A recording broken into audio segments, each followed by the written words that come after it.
Problema número 14. Determine la presión del aire dentro del recipiente. El agua en un recipiente se presuriza con aire y la presión se mide por medio de un manómetro de varios fluidos. Como se muestra en la ilustración, podemos observar cómo la presión varía en distintos puntos, dependiendo la altura y el fluido. Como vamos a trabajar con las presiones de distintos fluidos, manejaremos la fórmula general de presión, que es el resultado del producto de la densidad, gravedad y altura. Integrándola a nuestro caso, tendríamos que la presión que nos interesa obtener, es decir, la presión del aire, se suma con las distintas presiones del agua, aceite y mercurio, a sus respectivas alturas. Y esto se iguala con la presión atmosférica. Para el análisis del problema, tomaremos la presión del aire, la cual llamaremos presión 1, que sumaremos con la presión del agua en la altura 1, la cual se compone del producto de la densidad del agua por la gravedad por la altura. Continuaremos bajando en el mismo fluido por el vaso y nos encontraremos con la altura 2. Y ya que estamos bajando la altura y poniendo más fluido por encima, la presión aumenta, es decir, se suma. Siguiendo el trayecto a través del manómetro, subiremos y nos encontraremos con la presión del agua que conecta con el aceite, y por haber subido, reducimos el fluido por encima, es decir, la presión disminuye, por ende, la restamos. Seguido, subiremos a través de un fluido diferente con una densidad distinta a la que habíamos estado utilizando. Al seguir subiendo, se restará.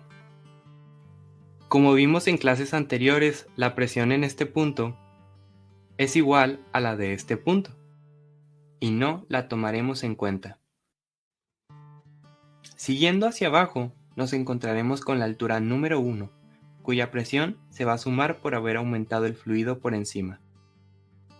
Y nuevamente lo haremos en este caso con la altura número 2. Seguiremos a través de un fluido diferente, mercurio, que al igual que en el caso anterior y como vimos en clases anteriores, la presión en este punto es igual a la de este punto, y no la tomaremos en cuenta. Por último, subiremos por el mercurio, disminuyendo la presión, es decir, restándola. Todo lo anterior igual a la presión atmosférica. Podemos observar que hay datos que se pueden eliminar por ser iguales y tener signos distintos.